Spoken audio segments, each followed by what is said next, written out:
Picture this. You're at your desk. Your dog walks over, stands near your chair, maybe nudges your hand once. You glance down, say not now, and go back to your screen. Your dog turns around, walks to its bed, curls up, and goes quiet, and you think, good, it's settled down. That moment you just replayed as normal, that is where the damage begins, not in the obvious moments, not in the missed walks or the canceled play sessions, in that 3-second exchange where your dog made a social bid, got no return, and quietly filed that data away. Your dog is not confused by your busy schedule. It is recalibrating your rank in its social hierarchy. And it's doing it with a precision most owners never suspect until the behavioral consequences surface weeks later, and by then, the recalibration is already complete. Here's what most owners tell themselves. My dog is fine. It's eating. It's not destroying anything. It's not visibly upset. And that logic feels solid, because we're wired to register distress through visible signals. But behavioral silence is not the same as psychological stability. Dogs are extraordinarily capable of suppressing distress behavior in low-yield social environments. What reads as contentment is frequently something far more clinically concerning. Learned helplessness, a documented psychological state produced when repeated attempts to generate a response consistently fail. The dog isn't calm. It has learned that responding is pointless. That distinction matters because a dog in learned helplessness looks almost identical to a dog that is genuinely relaxed. And owners, without exception, read it as the latter. So what is the dog actually computing while you work? Dogs don't just track your physical presence. They monitor your social availability, your attention direction, your responsiveness to their bids, the frequency and quality of your interactions. Research from EETVUS Loran University in Budapest demonstrates that dogs process these inputs continuously to assess relationship security, not as an emotional feeling, but as a calculated reading of social data. When those inputs decline consistently, the dog's attachment system doesn't register sadness. It registers a relational threat. The dog isn't thinking, they don't love me. Its brain is registering something colder and more behavioral. This social bond is becoming unreliable. And unreliable bonds, in the logic of any social species, warrant reduced investment. The behavioral timeline that follows is specific and measurable. In the first 3 days of sustained owner unavailability, you'll see increased proximity seeking, your dog hovering, following, making subtle bids. Days 4 through 7, when those bids produce diminishing returns, the dog begins redirecting toward environmental stimulation, sniffing corners, self-grooming, fixating on objects. By week 2, greeting intensity at the door starts declining. By week 3, play initiation drops. Sleep duration increases. Appetite can fluctuate. This is not sulking. This is adaptive disengagement. The dog is restructuring its behavioral investment based on available social returns. It is doing exactly what any cognitively functional organism does when an investment stops yielding consistent results. It quietly divests. The behavioral shift most owners miss entirely is not the visible one. It's the moment your dog stops asking. Most owners register a problem when the dog acts out, chewing, vocalizing, destructive behavior. But the more psychologically significant event happens before that. It's the transition from solicitation to silence. The dog that used to bring you a toy now doesn't.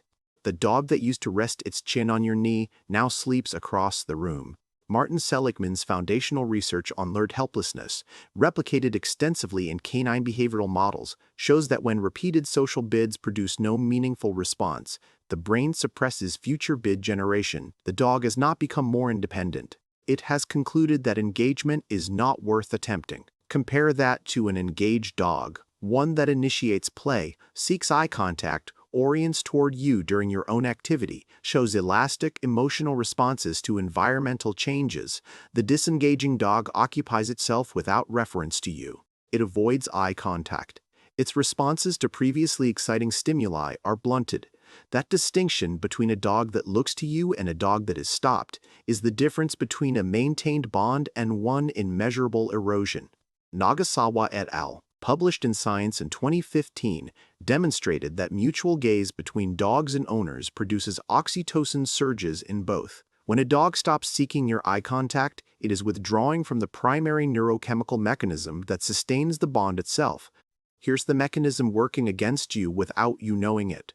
Early in a pattern of owner unavailability, intermittent engagement, sometimes you respond, sometimes you don't, actually increases solicitation behavior. Intermittent reinforcement is the most powerful schedule in behavioral conditioning, but when non-response becomes the dominant ratio, the conditioning flips. The dog enters extinction.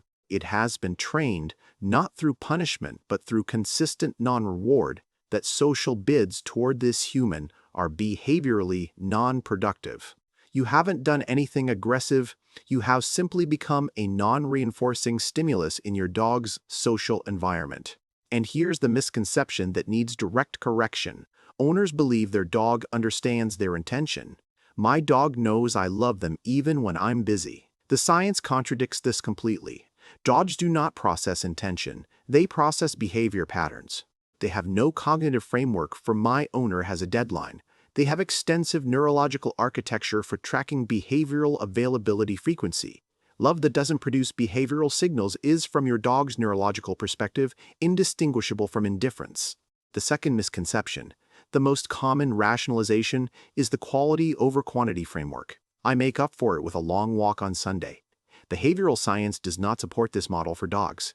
Dogs lack the episodic future thinking required to anticipate or retrospectively value concentrated interaction blocks.